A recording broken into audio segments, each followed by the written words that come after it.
गांव की train, village train track. Kirol करके एक गांव था। उस गांव के साथ और कुछ गांव जंगल के बीच में थे। बहुत बड़ा घनघाट जंगल रहने के कारण वहां के लोगों को कहीं बाहर जाने के लिए बेचारों को कोई सेवा उपलब्ध नहीं थी। ऐसे रहते समय एक बार विश्वनाथ करके एक बड़ा इंजीनियर साइट देखने के लिए शहर से उस जंगल में आता है। वहाँ जंगल पूरा घूमकर वहाँ के लोगों की तकलीफें जानकर वहाँ पर पुराने जमाने का एक ट्रेन ट्रैक को सुधार कर अपने पहचान के दोस्त की मदद से पुराना रेल इंजन लाकर उसे वहां पर सेट करके रॉकी नाम के एक लड़के को उसे चलाने की जिम्मेदारी देता है। वो देखकर वहां के लोग उसे बहुत पूछते हैं। रॉकी भी उस ट्रेन को बड़े एंजॉय करते हुए चलाता था। कुछ भी समस्या हुई तो रात दिन ट्रेन चलाते हुए रहता था। इससे रॉकी भी गाँव वालों से अच्छा घुल मिल गया था।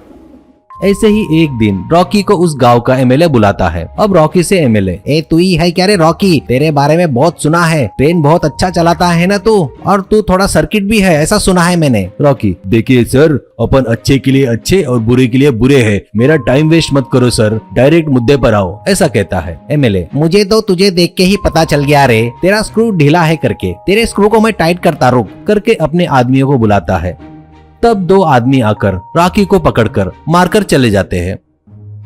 अब रॉकी से एमएलए, सुन, मेरे से आड़ी टेढ़ी बातें किया ना, उसका ऐसा ही हाल होता रहे, समझा क्या? देख, जंगल में हमारे लोग नशीले पदार्थ उगा रहे हैं। वो उठाकर लाते वक्त कुछ लोग सांप काट कर तो कुछ लोग जानवर के हमले से मर जा रहे हैं। वैसे भी क्रिमिनल लोगों को जमा करना कितना मुश्किल है पता है ना, इसलिए तू कल से ट्रेन हमारे लिए इस्तेमाल करेगा, कहकर वहाँ से चला गया।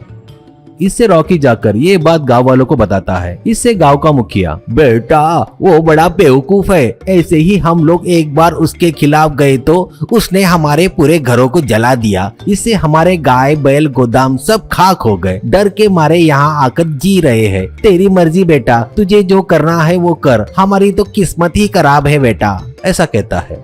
ऐसे ही चलते वक्त कुछ दिनों के बाद एक राठौड़ नाम के चोर को बुलाकर वो उगाए सो नशीले पदार्थ को रॉकी को दिखाते हैं और उसे लेकर जाना है करके बताते हैं। और कुछ न कर सकने के कारण रॉकी ठीक है कहता है। कुछ लोग आकर उस ट्रेन में वो पदार्थ डालते हैं। उसके बाद उस पदार्थ को उस ट्रेन के अंदर तक ले जाकर रॉकी उसे एमएलए के बताए सो पते पर छोड़कर आता था। एमएलए रहता था वहीं एक कमरे में वो छुपाता था। ये सब कुछ दिनों तक चलता रहा। एक दिन एमएलए का ध्यान भटकाकर रॉकी एमएलए से बचकर वहाँ से भाग जाता है। इससे एमएलए ट्रक को बुलाकर वो पूरा सामान खुद ही वो ट्रक में भरकर अपने पीछे कार में लेकर निकलता है। ऐसे वो ट्रक एक शहर में आती है। उसका पीछा रॉकी कर रहा था और रॉकी उसके पास की पक्षियों को मारने वाली गन से एमएलए के कार के टायरों को और आगे जा रहे ट्रक के टायरों को शूट करता है। तब एक ही बार में टायर फूट जाते हैं। ट्रक का कंट्रोल बिगड़ने से ट्रक में से नशीले पदार्थ नीचे गिर जाते हैं। एमएलए की कार रुक जाती है।